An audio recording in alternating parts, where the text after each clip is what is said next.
And there we go. All right. So welcome, everybody. Ooh, got a couple people joining us tonight. Thanks for coming. We appreciate your time. We're going to get started on our SAC meeting. So as always, we review and post our minutes on our website. If you'd like to look at those, feel free to do that. And I apologize in advance for my computer beeping. It'll be going all night. So first things first is we are going to review the budget. So I will project so people here can see, as well as I can project behind me.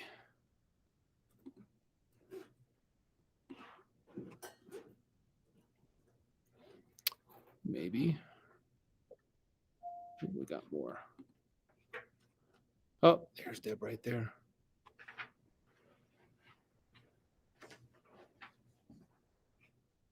Oh, maybe not.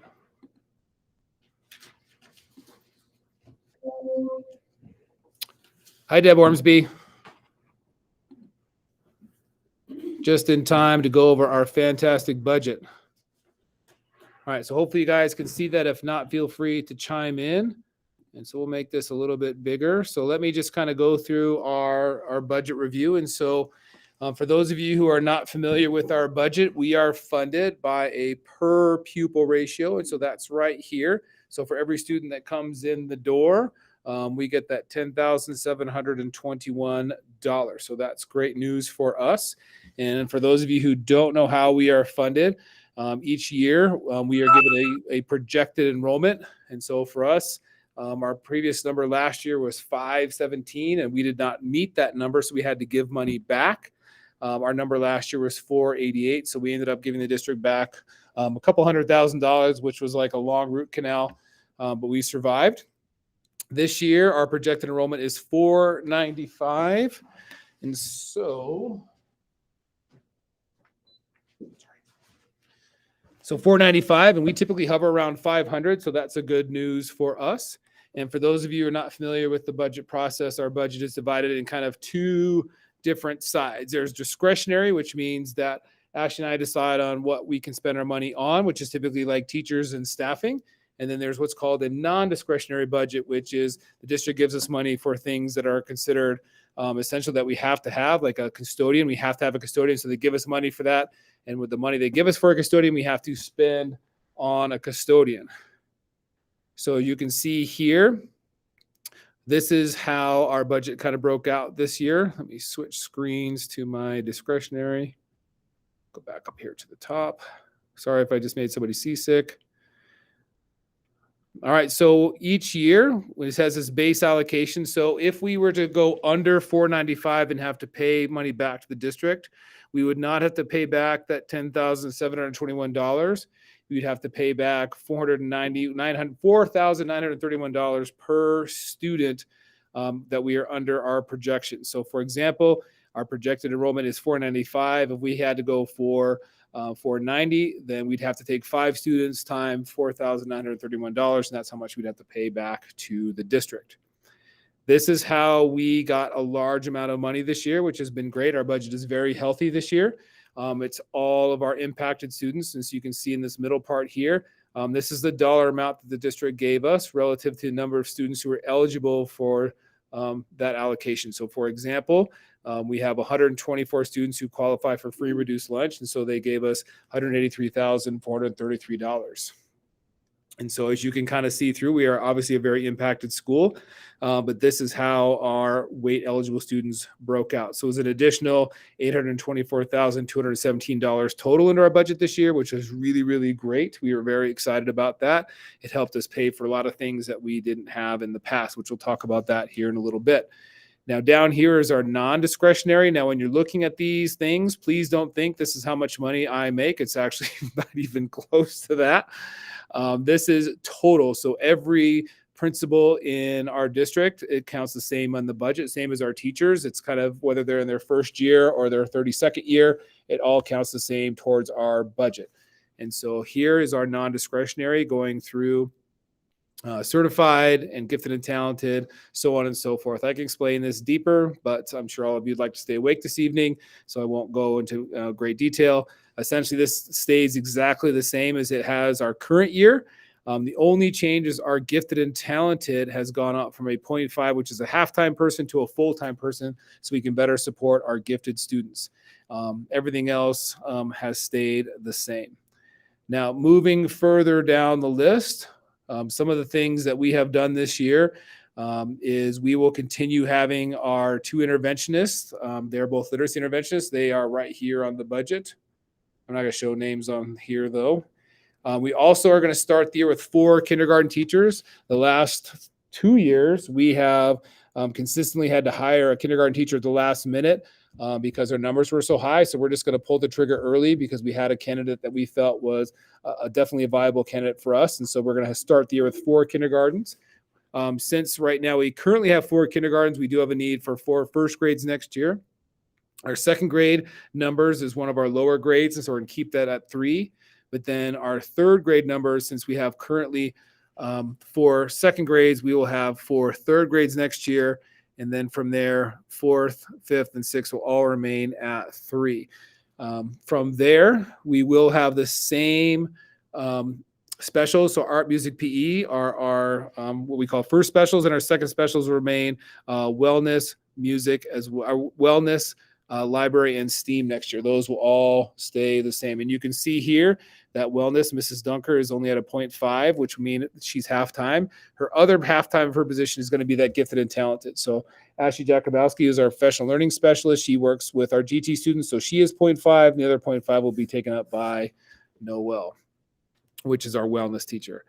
From there, essentially, we are going to be adding 2 new positions for next year. And they are somewhere. No, they're over here. So we're going to have these 2 positions here, 2 full-time. We have a need for a second guidance counselor. And so Mrs. Steiner is our current counselor, and she's going on a program what's called the RAMP counseling program, which will be the only elementary school in the district to be a part of this program. Essentially what it is just a high delivery model for our students. I used the analogy in our PTO meeting earlier and also with our staff that we spend a lot of our time pulling the kids out of the water. And so we want to try to focus our time on asking the question, why are the kids in the water to begin with? And so that's really what that counselor is there for, a lot of that preventative nature, to try to work with our kids and give them the tools they need to succeed here in school from an emotional standpoint. The other 1.0 position is what's called a behavior interventionist. We have a lot of highly impacted students. And so our behavior interventionist will then work with the students who are dysregulated, help them not only re-regulate, but also give them the tools so they can stay regulated throughout the day. And that's a really, really beneficial position for us. Other than that, that's essentially our biggest changes for next year. Everything else pretty much remains the same. We do have some grade level changes. We do have Mr. B will be moving from 2nd grade up to 4th grade because he gets an itch to move every couple of years, and so he will be moving. And then Mrs. Yonner and Mrs. Jones, which is Mrs. Yonner is a 6th grade teacher, Mrs. Jones a 3rd grade teacher, they'll be flip-flopping, and that at this time is the only kind of open positions or switching positions we have within our building. We do have a couple teachers that are leaving. However, I will let them tell their story when they want to publicly communicate that out. One is moving overseas, and the other one is essentially just moving for family reasons. And that's really the only changes that we have at this time. So we'll keep you posted on that. The next tab in our budget is our discretionary or non-discretionary. So this is basically all the people that our district pays for. So it's pretty nondescript there. So with that, I will close that out and I will stop presenting. Does anybody have any questions on how we are budgeted? No, Josh, you did such a great job. You're amazing. Okay. So from there, we will be doing our CMAS testing this year. And so that is our state mandated testing that we do every year. We have grades 3rd, 4th, 5th, and 6th. We'll be taking 2 modules. Our 5th grade will be taking 3 modules. So 3rd, 4th, 5th, and 6th will all be taking ELA on April 10th through the 12th. And then they will be taking math the 13th through the 17th. And then our fifth graders will be taking science from the 13th through the 17th as well. And that's just for fifth grade and science. We're going to try to condense that really all in 1 week so we have less of an impact on our families and less of an impact on our own staff, just because we have a lot of students with accommodations and space, and people are going to be an issue. So we're going to take that on. And then the only other piece I wanted to chat about in our principal update is our SAC participation for next year. Typically, nobody likes to talk about SAC until next year, but if anybody had a burning desire to be the SAC chair or the vice chair or the notes taker, we are always open for applications. Okay, so we will tackle that again next year, as we typically do in the fall. I think I cover all the roles, actually. Yeah. So from there, we'll move on to the teacher update. And so that'll be Miss Jakubowski. She talked to our teachers today. All right. So our kindergarten and first grade teachers are in a sweet spot of the year where they're really continuing their instruction on core academic areas, reading and writing and math, and really proud of a lot of the independent work students are starting to produce. In second grade, they're working on a unit called Investigating the Past and Studying the Oregon Trail, and they're beginning a measurement unit. Third graders are finishing up a unit that was really around decision-making and reading and understanding the central message, and they've been working on creative writing and are starting fractions. Fourth graders have been in their Colorado history unit and are really excited to bring back the Colorado history program. And so this is the first time they've been able to do it since the pandemic. And so that's a really exciting thing for fourth grade. Fifth grade has been working a lot in science, and they're doing a scientific exploration of gravity, and they're using a resource called STEM Scopes.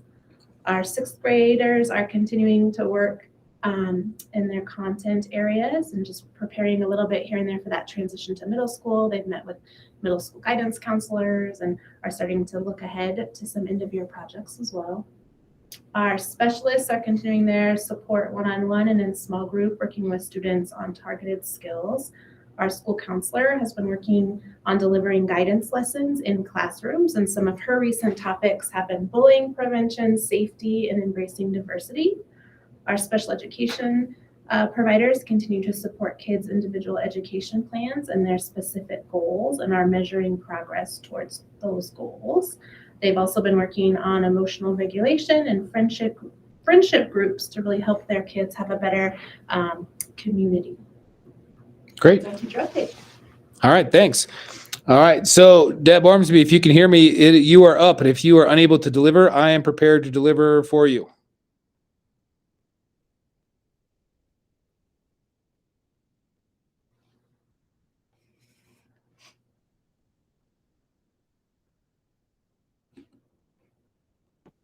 Hey, Josh, can you hear me? I certainly can.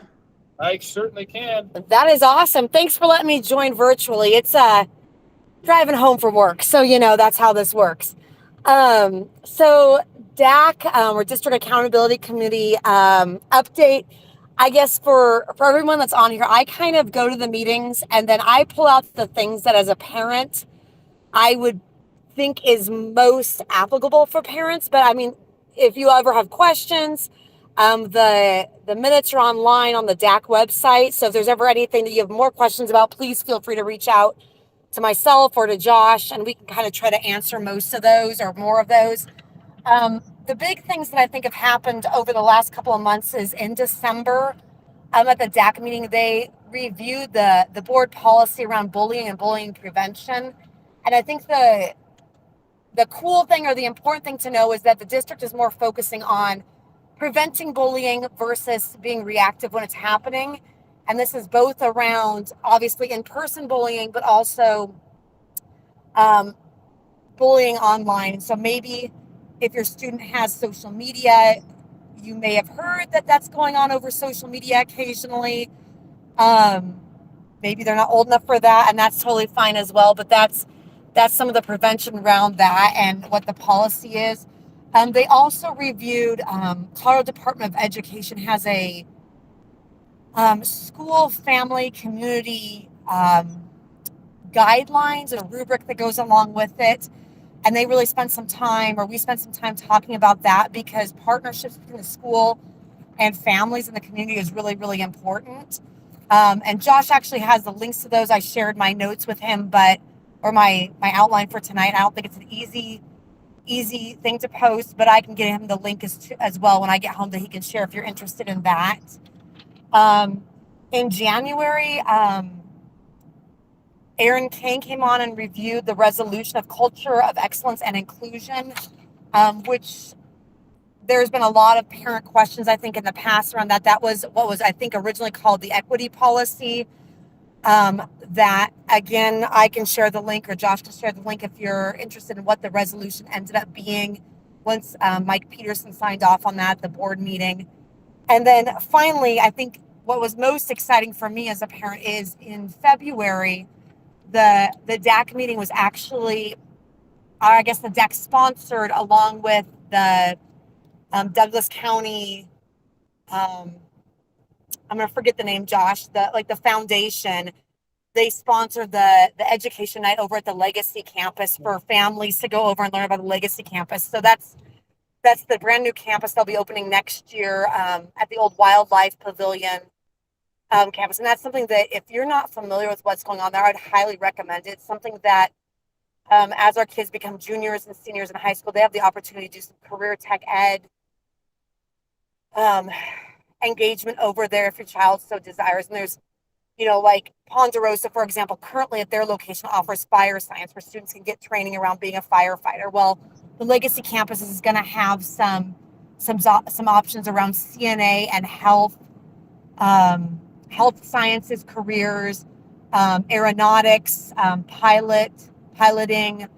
There's some around some solar and energy science engineering, and there's other options that are just really, really cool that Rex Core, who's the principal, and Katie Windsor, who's the assistant principal, they do a lot of tools that even if your kid is in elementary, take a look at it and maybe go over there for one of their nights. I think it's really cool for kids to dream about what the possibilities are, what certifications can they leave high school with.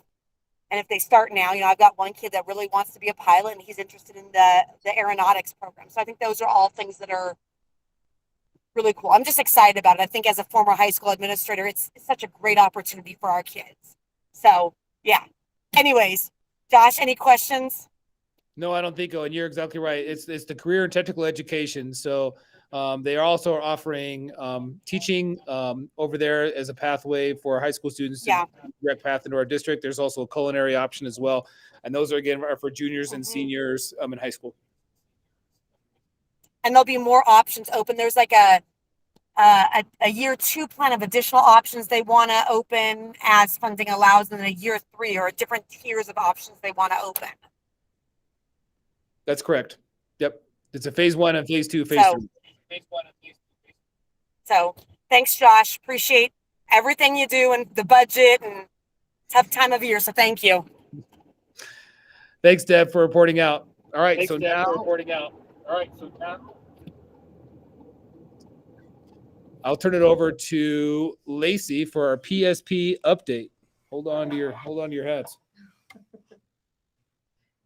Hi. In PSP, we're gearing up for parent-teacher conferences next week. We will provide the teachers with dinner on Tuesday and Thursday. We have Mornings with Moms coming up March 24th. All-school dance April 28th. Teacher Appreciation Week May 1st through May 5th. At the end of the year, there will be order forms coming for school supply kits, and yearbooks will be delivered. So lots of busy stuff here. We've approved quite a few grants recently, lots of book clubs and intervention books, some recorders. I think those are the newest ones. And our next meeting is April 25th. I think in addition, our PSP has also helped us with staffing. We have an additional EA1, which helps supports our classrooms, and our PSP has helped us secure that. So it's always good to have the lower our student to adult ratio in the building, and they were certainly helpful in that. All right, so that's all of our information for our essentially what our agenda. I know we've got a couple items to come up on open forum, so I'm going to rotate again to Mrs. Howard, who's here for our open forum question. If you guys have questions, feel free to jump in as well.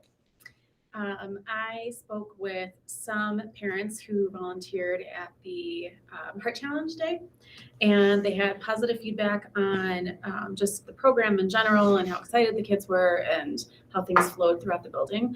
One of the things that I heard from multiple families was how impressed they were with the sign-in process, how the badges were out and ready.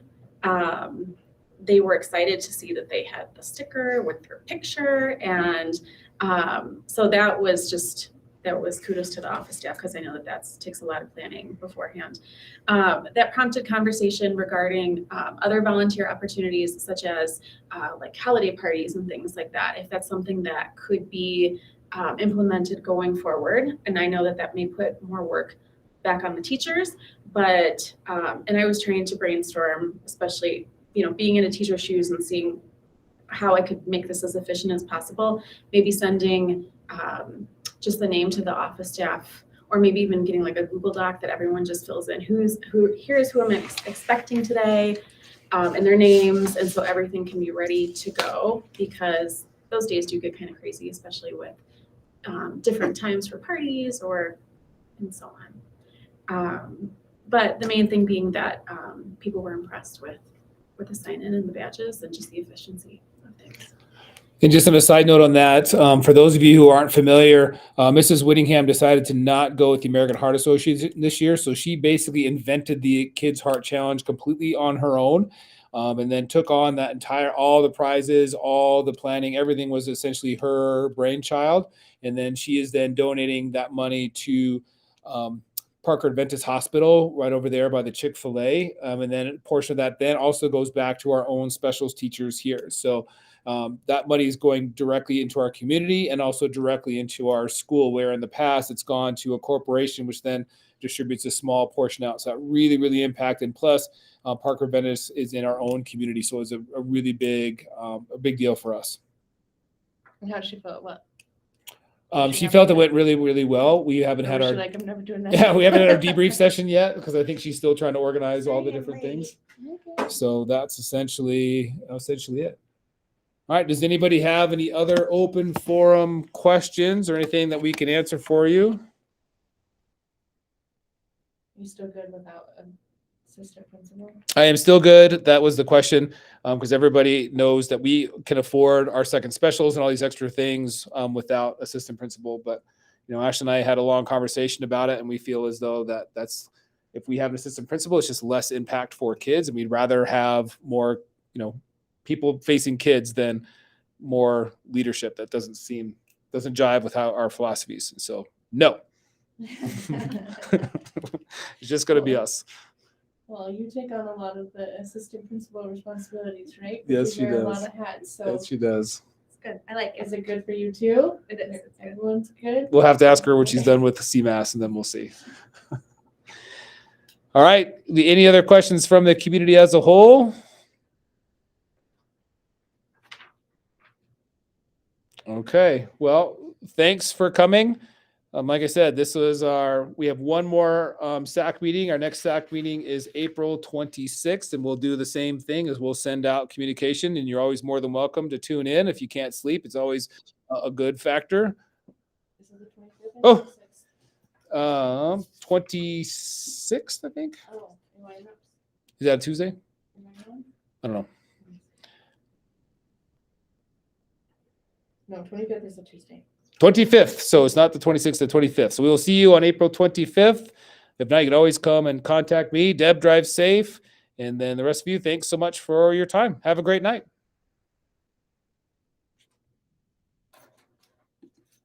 I still had it at 6:30, and I